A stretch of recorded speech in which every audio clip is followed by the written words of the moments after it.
warahmatullahi wabarakatuh.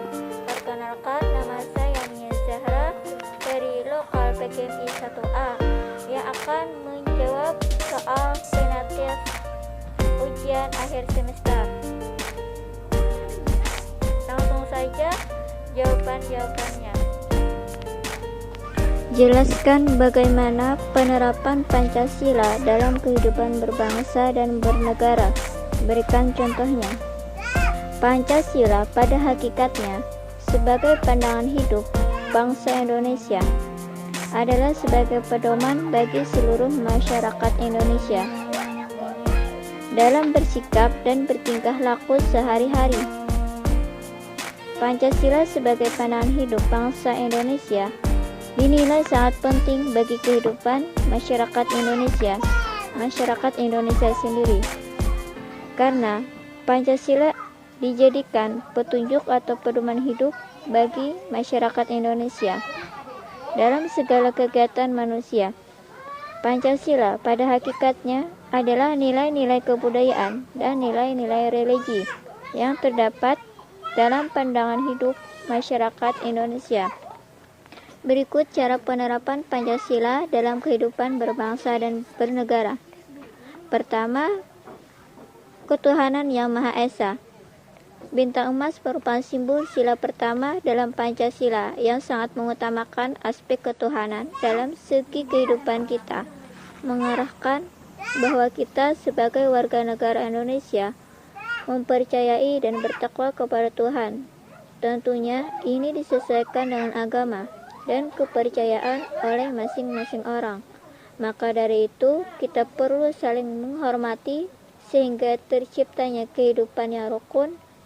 Contohnya, tidak memaksa seseorang untuk menganut agama, karena tentunya sesuai dengan Undang-Undang Dasar 1945, bahwa setiap orang berhak untuk memilih dan memeluk agama sesuai dengan apa yang mereka kehendaki.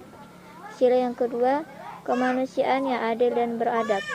Rantai emas ini menjadi lambang dari sila kedua, yang mewakili keinginan bangsa Indonesia untuk berada di posisi yang setara dengan bangsa-bangsa lain di dunia. Artinya, sebagai warga negara diminta untuk memahami bahwa setiap manusia memiliki derajat yang sama, sehingga kita harus saling menyayangi satu sama lain. Kita harus saling menjaga dan membantu selama membela kebenaran, keadilan, dan bekerja sama untuk kedamaian negara. Contohnya, tidak melakukan diskriminasi pada siapapun, yaitu membeda-bedakan sesama warga negara yang baik perbedaan karena tingkat pendidikan, kondisi ekonomi, dan lain sebagainya. Sila ketiga, persatuan Indonesia. Pohon beringin menjadi persatuan. Pohon beringin menjadi lambang yang ketiga, merupakan kekuatan dalam mempertahankan keagamaan dan mempertahankan Indonesia dari ancaman dari dalam maupun dari luar negeri. Contohnya, bersikap toleransi dan bergaul dengan teman tanpa membedakan suku, ras, dan adat istiadat.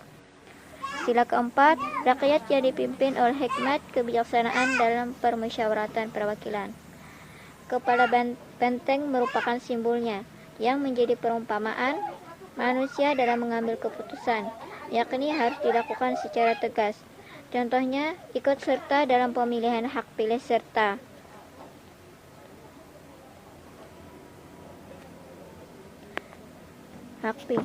mengajak orang lain untuk menggunakan hak pilihnya.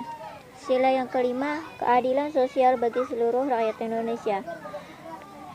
Padi dan kapas adalah simbolnya. Mengembangkan perbuatan luhur dengan cara kekeluargaan, dengan gotong royong, selalu bersikap adil, dan lain-lain.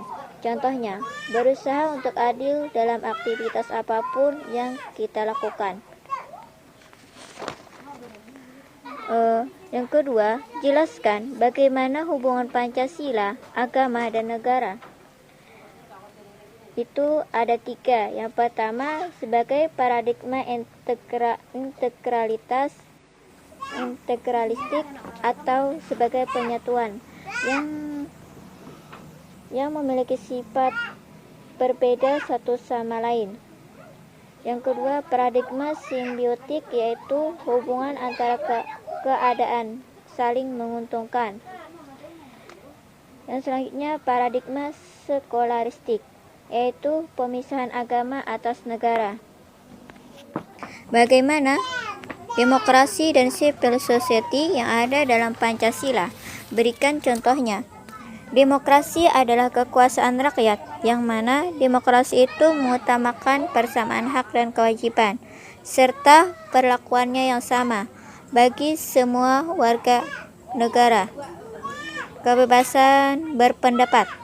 Sedangkan civil society-nya adalah masyarakat yang menjalankan nilai-nilai Pancasila, contohnya pemilihan ketua kelas, pemilihan presiden, dan lain-lain.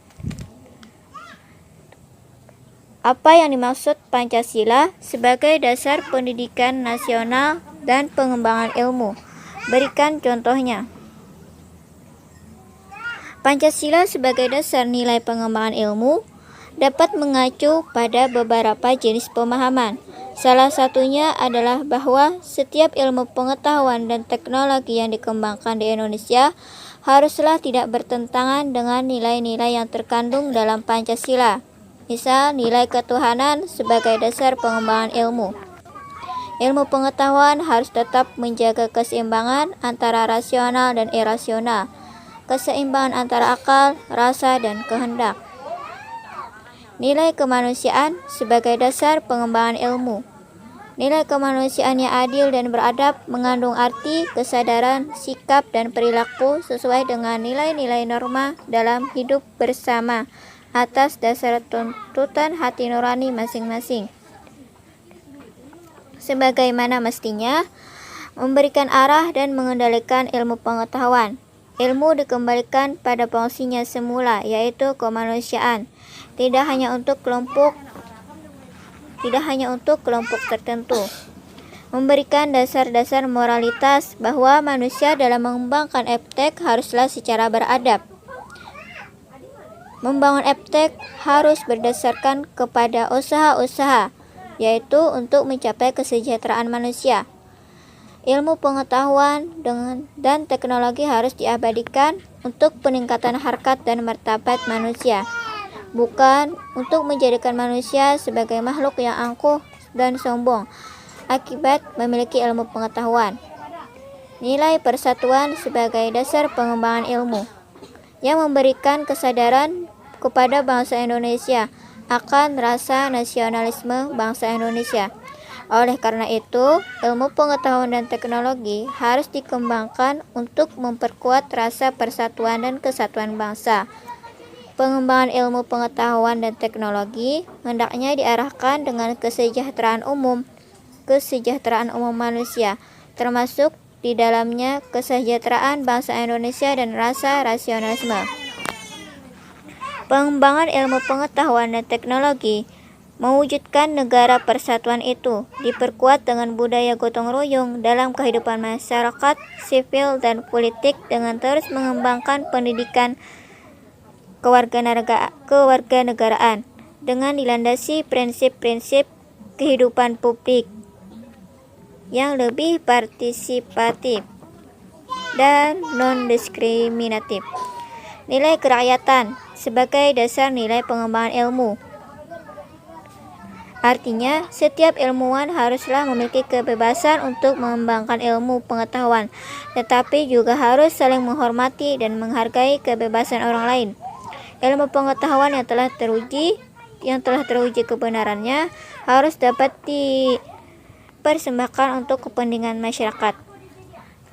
Nilai kerakyatan juga mensyaratkan adanya wawasan ilmu pengetahuan dan teknologi yang mendalam, yang mengatasi ruang dan waktu tentang materi yang dimusyawarahkan. Nilai keadilan sebagai dasar nilai pengembangan ilmu. yaitu keseimbangan dan keadilan dalam hubungan antara manusia dengan sesamanya, manusia dengan penciptanya, dan manusia dengan lingkungannya di mana mereka berada.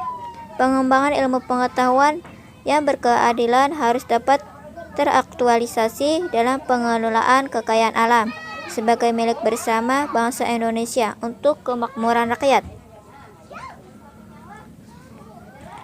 Pancasila sebagai dasar nilai ilmu pengetahuan sangatlah penting, karena seiring dengan kemajuan eptek nilai yang berkembang dalam kehidupan bangsa Indonesia menimbulkan perubahan dalam cara pandang manusia tentang kehidupan.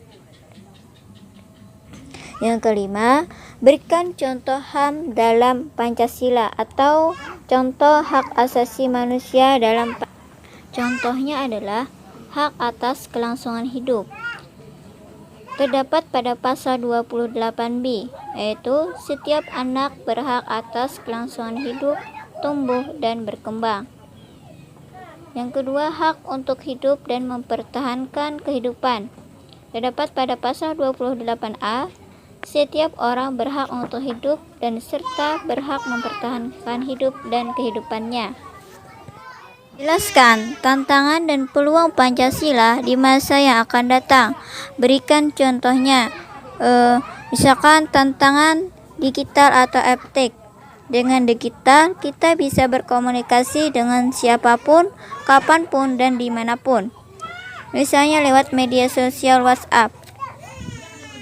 Kita bisa menghubungi teman atau siapapun di luar daerah, dan kita juga bisa mengetahui berbagai macam peristiwa yang terjadi di luar sana. Dan itulah jawaban-jawaban dari ujian akhir semester.